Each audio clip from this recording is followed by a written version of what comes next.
So a couple days ago, I get a message from Tony G, who's another poker vlogger, pretty much saying that Maryland Live's hosting a potential vlogger meetup game, and of course had to jump at the opportunity.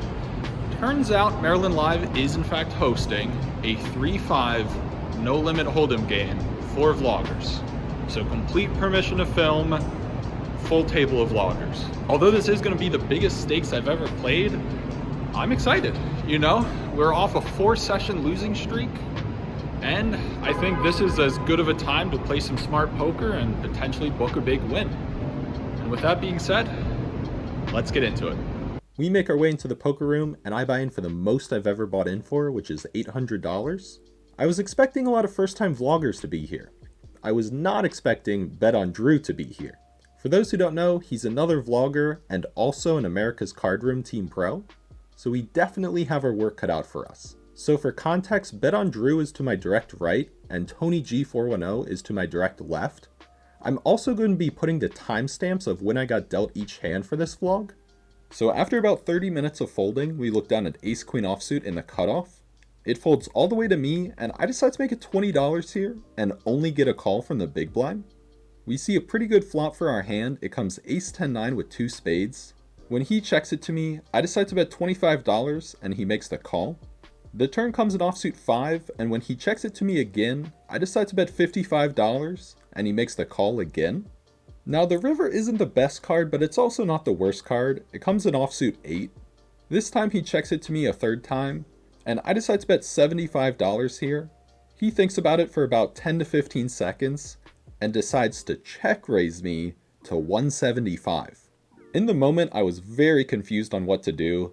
With all the low stakes poker I play, this is most certainly never a bluff, but at these stakes it could be. I try to go through my head of what he could have here. The problem is some of his flush draws will have rivered straights here, such as 6-7 of spades or queen-jack of spades, but he will have some bluffs such as king-jack of spades. In my mind, I would have expected him to 3-bet king-queen of spades pre-flop, so I don't think he has that. After going through my options a little longer, I'm having trouble finding many bluffs here, so I'm leaning towards him having a better hand than me. Although I'm getting an insane price to call here, in the moment I decided to release my hand.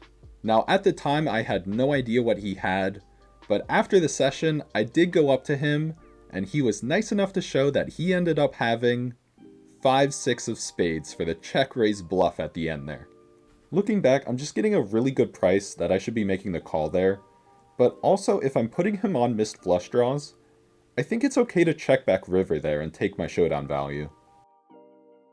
Only a couple hands later, we look down at ace-king offsuit in middle position.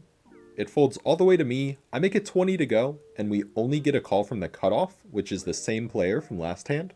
We see a flop heads up that comes 9-9-8.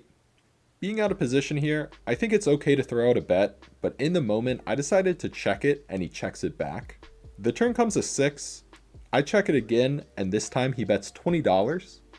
Now in the moment, I've yet to see this player show down a hand, so I think it's possible he could have some type of holding with a 7, like ace-7 that has an open-ended straight draw.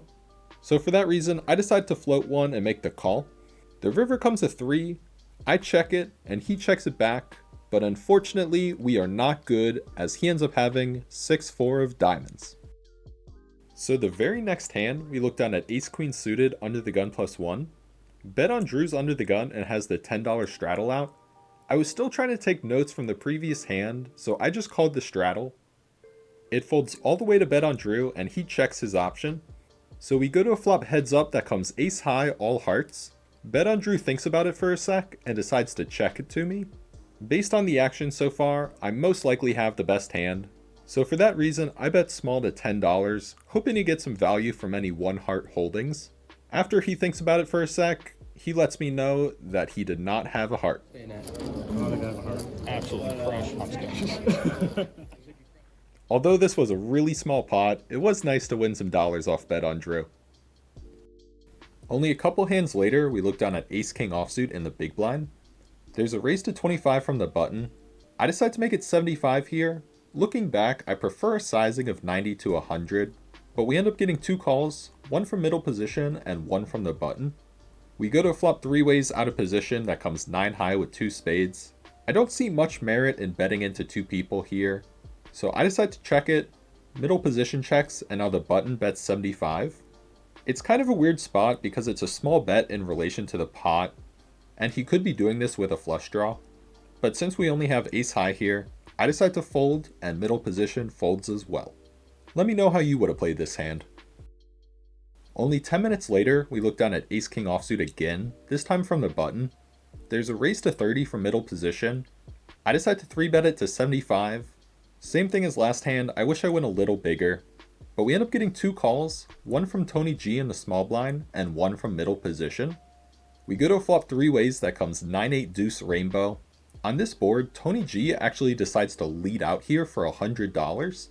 Middle position folds. And on this drive of board, Tony G most likely has a pair here. In the moment, I was leaning towards pocket 10s, and I didn't think calling was a good option, so I decided to fold. The next day, Tony G was nice enough to share with me that he ended up having pocket kings here. So thankfully we didn't see a king high flop or we could have lost a big pot. The very next hand, we look down at ace king offsuit again. We see a $15 raise from the same player as last hand. I decide to 3-bet it to $55. I like my sizing here just due to how small his initial raise was. It folds all the way back to him, and after he thinks about it for a bit, he decides to make the call. So we go to a flop heads up that's fantastic. It comes ace king 10 with 2 diamonds. He checks it to me, and I wish I bet a little smaller to around $55, since I have this board so locked up with top 2 pair and am also holding the king of diamonds. But in the moment, I decided to bet 75, and after he thinks about it for a sec, he decides to release his hand. It's nice to finally win a pot with ace king this night. After that ace king hand, we just ran insanely card dead. I don't think I played a single hand post flop for almost 2 hours. But then we pick up pocket 10s in middle position. There's a raise to 15 from under the gun. It folds to BetOnDrew to my right, and he now 3-bets it to $50. It's kind of a weird spot facing so much aggression, and it's definitely frustrating because this is the first playable hand I've picked up in about 2 hours. I only have a little over 400 left at the moment, and I think a call is okay, but with multiple players behind me still to act, I decided to fold, and it turns out a player behind me to act ended up getting it all in versus the under the gun player, ace king versus jacks. So although we did make the right fold, I think a call there is okay as well. Let me know what you guys would have done. Unfortunately, the table started to break only a couple hands later, so I decided to hit the cage.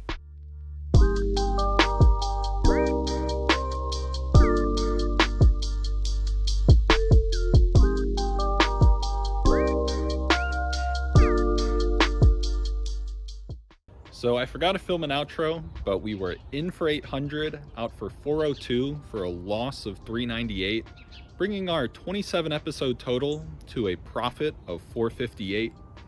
Honestly, it's been pretty difficult to find motivation to keep playing, especially since this big losing streak just doesn't seem to end. But, I really need to focus up, be a little more patient, and just do a little more studying, and I think it will just come together. I'm now on Twitter at ESPPoker if you want a little inside scoop on when my next vlogs are dropping or just want to reach out. On top of that, make sure you like and subscribe, and I'm going to make sure to link any other vloggers from this game in my description below.